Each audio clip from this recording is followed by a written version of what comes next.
Hey everyone, welcome to a new After Effects lower thirds tutorial. Today we are going to be making this lower third that you're seeing on the screen. And this was another request by a YouTube user, so thanks for the request. This is coming from this minimalist and modern lower thirds template that you can find on Video Hive by Falcon FX. So it's a great tutorial. Thanks Falcon FX for the inspiration, and I'm going to show people how to make it on their own if they want to, or you can just purchase it here. Another thing you might want to do is download this Move Anchor Point script and install it. If you just type in Move Anchor Point After Effects and go to this batch frame link, it's the second one, this will allow you to install that script. I will be using that while I create this lower third. But let's dive right in. A couple quick notes though before that. I just want you to watch this in full screen HD. I'm shooting this on my 27-inch iMac, and it will be helpful for you to watch in full screen on a desktop. And the other thing is that this will take a little while, so for those of you looking for a quick tutorial, this might be a little bit longer than you expect. So stick with it if you are interested in making this cool lower third. Okay, so let's dive right in. The first thing you want to do in After Effects is start a new composition. So I'm just going to start a new composition that is 1920 by 1080, 10 seconds, frame rate 2997 is fine. I'll call this lower third tutorial, lower third toot. Okay, so now I have my new composition. And the first thing that I do whenever I create lower thirds is basically create the layout of the final look. So the final look for this tutorial, or for this lower third, is something that looks like this. And one way that you can do this when you have something that you are being inspired by is by taking a screenshot. And so I have this screenshot. It's actually a video. It's the preview video of this lower third. And so I'm just going to use this as inspiration. So let's go ahead and start designing this. One thing I'm going to turn on is my grid. So click that button down there and turn on the grid. And then under view, make sure you click this snap to grid button. Okay, so we're going to be using shapes and solids in this tutorial. I'm going to be using a solid for this background for the lower third text and shapes for everything else. Let's go ahead and create that solid first. So I'm going to go ahead and go to Layer, New, Solid, and I'm just going to choose a color. So I'm just going to choose a lighter gray background color like this. And then with the pen tool, I'm going to create the outline for that lower third. And with the snap to grid, when you click, it snaps to these grid points, which really helps out. It helps you create a perfectly aligned grid that you are looking for. So I'm just going to go ahead down about 4 points across, something like this. There we go, and go back. And you can see that that creates this sort of trapezoidal rectangle. I'll call this LTBG, so lower third background.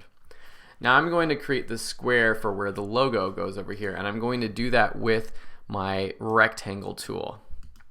I'm going to turn the stroke to 0, make sure that's at 0, and then just choose sort of a orangish yellow.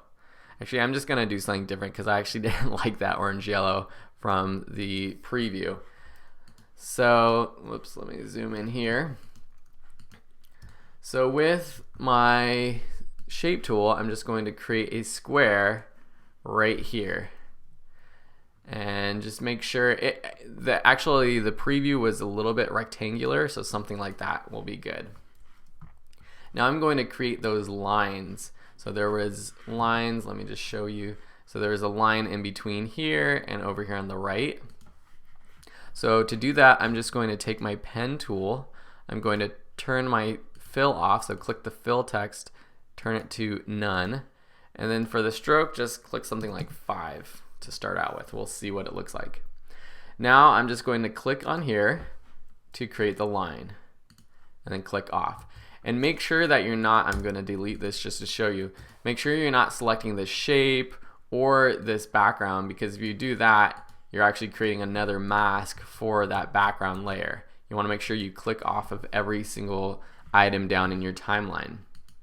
So just create that shape, see that line, and then same thing for over here. And to move your screen without actually clicking here, I'm pressing spacebar and moving my actual composition around. So that's another tip for you guys. So again, with your pen tool, clicking, and now I want to click here and on that point, but I want to extend it a little bit, because if you see how this is, and the quality is not great when you zoom it in to 800%, but see how it's cut off down here at the bottom and cut off here at the top? It's not like this, how this kind of just goes and it ends like a regular rectangle. It's cut off, and I'll show you how to do that later. But then I want to extend these 2 points. So click this shape layer 3 that we just created, go down to contents, and then just make sure path 1 is selected. Then with your selection tool, just click and drag this so it's below the bottom of this trapezoid line. And same with this, extend it so that the corner right here extends above the top of this trapezoid. Okay, so I'm going to zoom back out, and I'm going to turn off this grid because now I can kind of see what I'm doing. Okay, so then we want to add our text. So I'm going to take text tool. I'm just going to type in my name, Philip Ebener. You can call me whatever you want. And now the same process goes for this lower third. If you want to add like a little sub lower third, you can. You just have to make the trapezoid bigger or just make this text smaller. It's up to you. But for me, I'm just going to keep it just my name. Okay, something like that. And if it's just my name, I might make my text a little bit bigger. I might make the trapezoid a little smaller, but just making my name a little bit bigger works. And then I'm going to take my logo.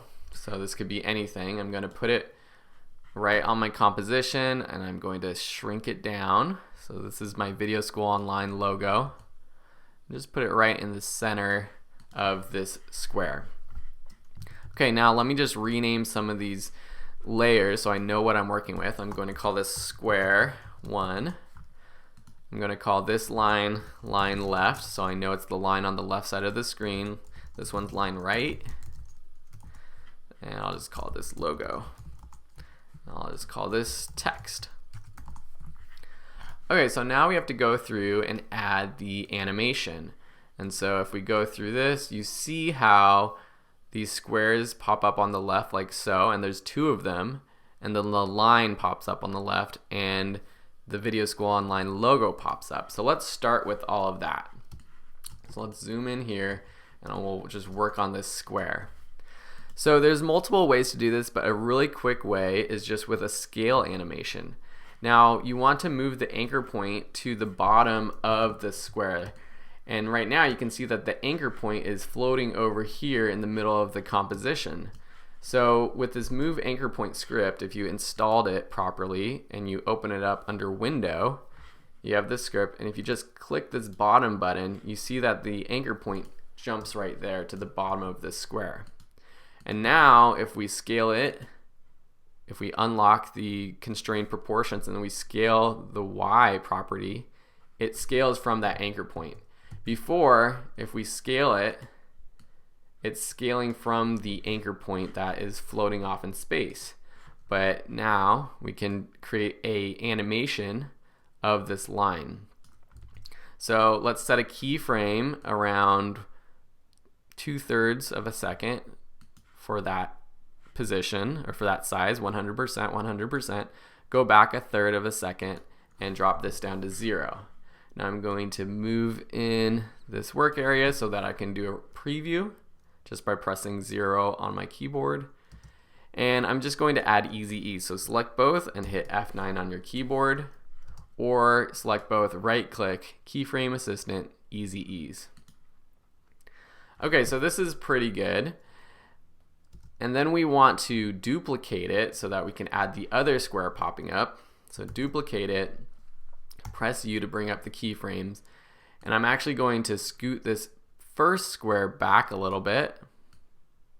So we see this first square coming up, and I'm going to change the color. So click the color, just change it to something like more of a gray, light gray. Similar color, but a little different. So maybe even more, I need more difference. So something like this might be good. So we have those two squares popping up. It might be happening a little bit too quick, so I'm just going to take these second two keyframes and extend them. Something like that works well. Okay, so now we have to make our logo pop on. So what we're going to do, and I'm just going to move my logo down closer to my square so it's in a little group. What I'm going to do is create a track mat. So you'll understand what a track mat is as we work through this, but it basically allows us to make an object disappear or appear in our frame. So with your shape tool, it doesn't matter what color, but just turn the stroke off and make sure you have a fill of some sort of color. Create a square on your composition, covering up your logo and covering up this square. So I'm just going to cover it up like that. Now if I put this right above our logo, I'm just going to call this mat. And then I'm going to, under logo, under this track mat option, and if you don't see that track mat option, there will be a toggle switches modes button down here that you click to make this track mat option appear. Click from none and change it to alpha mat. So now what this is doing is that the logo only appears where the track mat is. So you see that the square we created, it's sort of a boundary of where we can put this logo. So now if we create a little position animation, so set a keyframe about 1 second here, then we go back in time and move our logo down below, and then we add easy ease, you can see that our logo pops up. And I'm going to add motion blur, so I'm just going to click this little motion blur icon down here in the motion blur column, and then click the enable motion blur button up here to make it look a little bit better. Okay, so the next thing is this line. So this is the line left right here. And when I zoom in, I can see that these things aren't properly aligned. So I'm just going to move this down until it's properly aligned with the square. Then at the top, I'm going to go into our contents, shape, path. Just click the path and move this up. Okay. So now I'm going to do the same sort of animation that I did with the square. I'm going to change the anchor point. Click this button down here to move the anchor point to the bottom of the square. I'm going to press S to bring up scale. I'm going to unlock the constraint proportions and set a keyframe from 100%, and then going back in time to 0%. Okay. And then I'm also going to easy ease this, F9.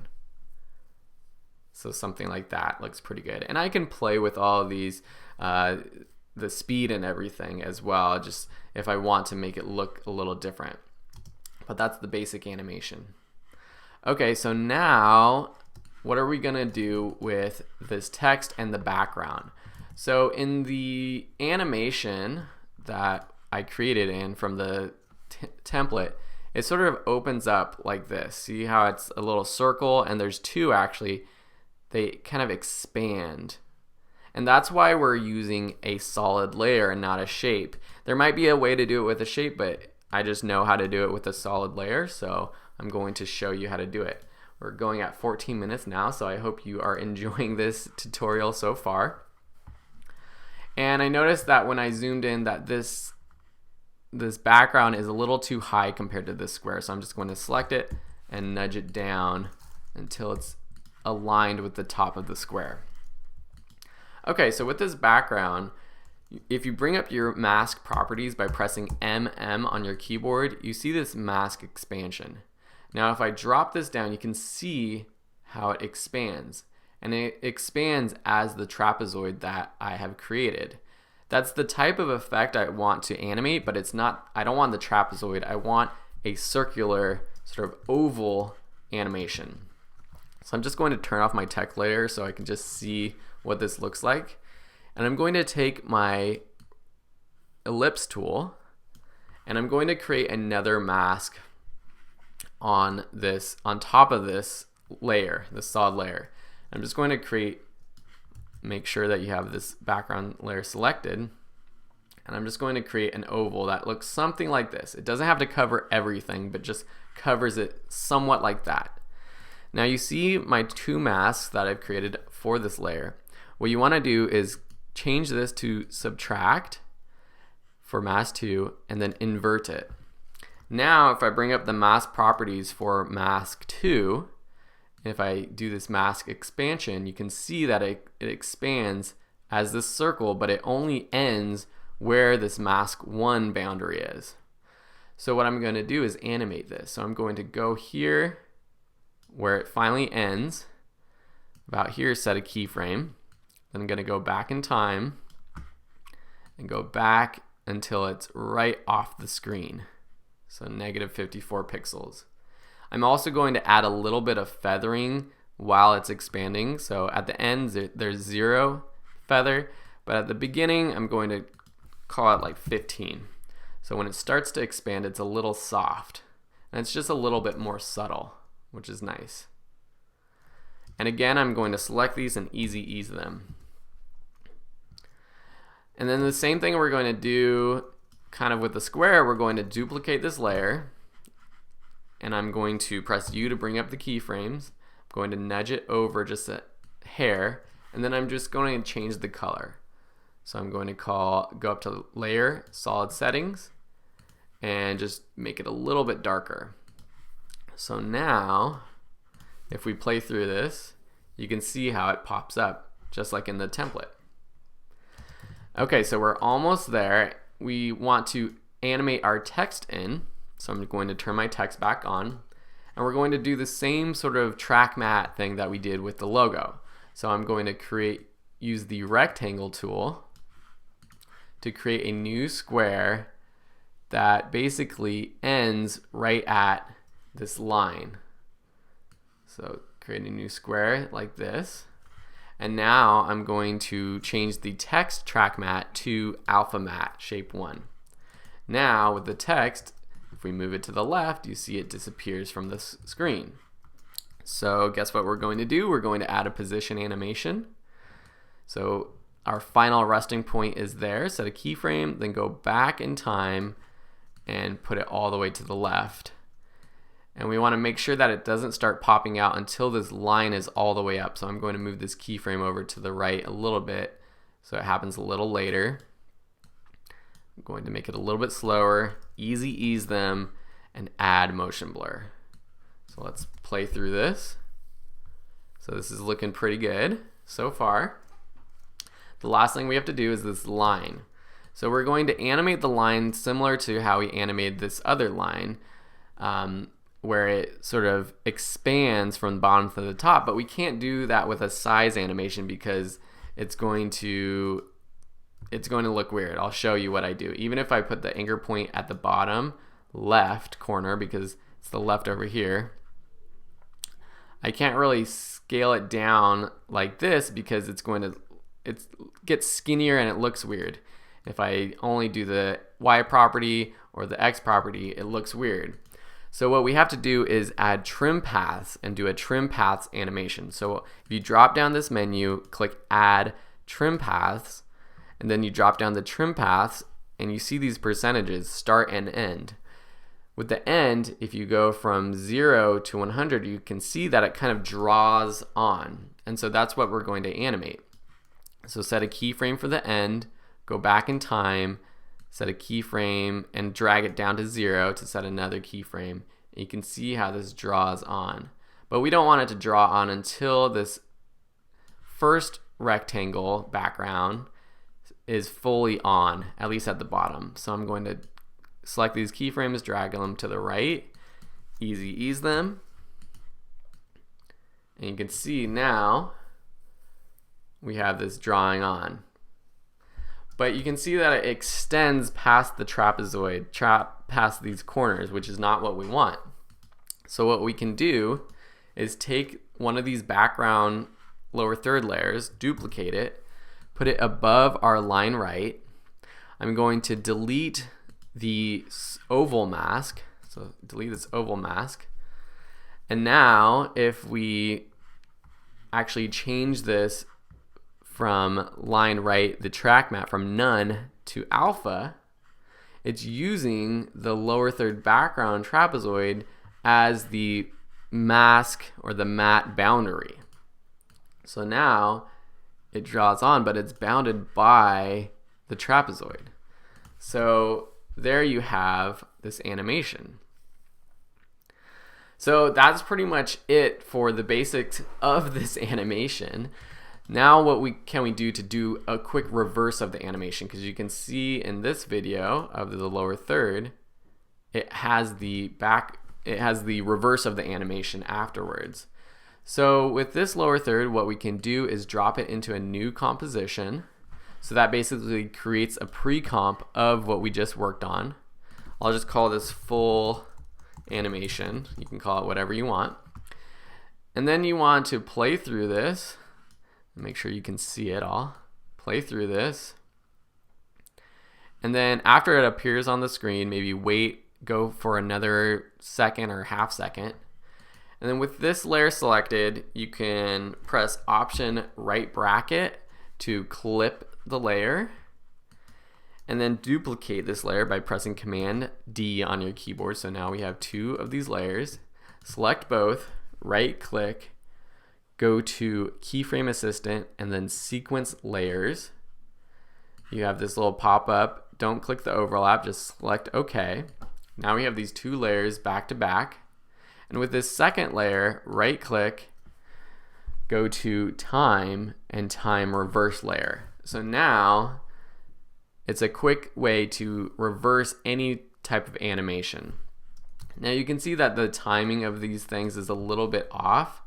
I'll show you a quick way to make the timing and the motion look a little bit more dynamic. If we go into our lower third tutorial and we go to, say, this VSO, our logo motion, if you press U to bring up your keyframes, select those keyframes and then click this graph editor button. I'm going to zoom in on this and make sure that you are looking at the speed graph. So this little button right here, you might be looking at the value graph, make sure it's the speed graph. Now if you click on these points, which are actually the keyframe points, and drag in this little yellow line, this ramps up the speed so that the speed, it pops it a little bit better and it looks a little more unique and modern, I would say. Now I'm going to do this same thing with the lines. So with the line left, I'm just going to press U to bring up the keyframes and press scale. Now I want to make sure that I am selecting the scale and make it pop a little bit. So you can see with the scale of the line, it pops a little bit better. And you can go through and do that with all of your different animations using the graph editor, playing with the keyframe, playing with the speed and everything. It'll make it just look a little bit more dynamic. Okay, so that is this tutorial. A lot of people, when I create these tutorials, want to know how do they actually use this in a program to edit. So what you can do is export it. So one way to export with a transparent background is going up to File, Export, Add to Render Queue, or you can go to Composition, Add to Render Queue. And then click this lossless button, click the channels where it says RGB, click RGB plus alpha. Now that will allow you to export it with a transparent background. If you click format options, you can change this from animation to Apple ProRes. And Apple ProRes, any of these Apple ProRes options will have a little bit smaller file size, or you can stay with animation and drop this quality. And the actual quality will still be really good, even if it goes down to 50 typically. But animation formats are really big, so your file might be huge, and you might want a smaller file size. But that's how you export with a transparent background. and you can bring that into like Adobe Premiere Pro. With some editors like Adobe Vegas, that doesn't work. But with Adobe Premiere Pro, another way to actually bring in this lower third is to use the Adobe Dynamic Link feature, which is literally just taking the composition, the full animation composition, you select it, you click it, and then if you have Adobe Premiere Pro open, you can tab over to Adobe Premiere Pro with your keyboard. I'm pressing Command Tab if you're on a Mac. I think it's Control Tab on a PC. You tab over, and then you just drop this lower third into the Premiere Pro project. I have a tutorial on how to use Adobe Dynamic Link on YouTube, so if you search for Adobe Dynamic Link in the Video School Online page, you'll find that. And there's also other tutorials on how to export with a transparent background. So anyways, I hope you really enjoyed this tutorial. I'm going to add the project file to the description below, so you will be able to download it for completely free. I usually put it up for free, and you have the option of donating for it because it does take a little bit of time for me to create these tutorials and the templates, but I would love to just give it to you and you can decide if you want to donate it. Also, one other thing, if you are still with me, it means you really enjoyed this lesson. I have a complete After Effects course that you might be interested in. So if this sort of inspired you to start creating motion graphics, or if you had trouble with this and you need a little bit more background and you need to sort of start from the beginning of using After Effects, go to Video School Online, and that will take you to my website if this loads faster, and then click courses up at the top, and that will take you to my course library, or you can just go to courses.videoschoolonline.com, and you see all of my courses. And if you click this complete Adobe After Effects course, this is a great course with over 10 hours of content where I really teach you from the beginning of using After Effects, and lots of great stuff in this course. So if you're interested in learning more about After Effects and practicing more real-world situational motion graphics, this is a great course to enroll in. Okay, thank you so much guys for watching this. Please like the video, subscribe, and share it with your friends. And if you have any templates or graphics that you want me to help create for you and help you teach you, let me know. And otherwise, I'll see you in another video. Bye guys.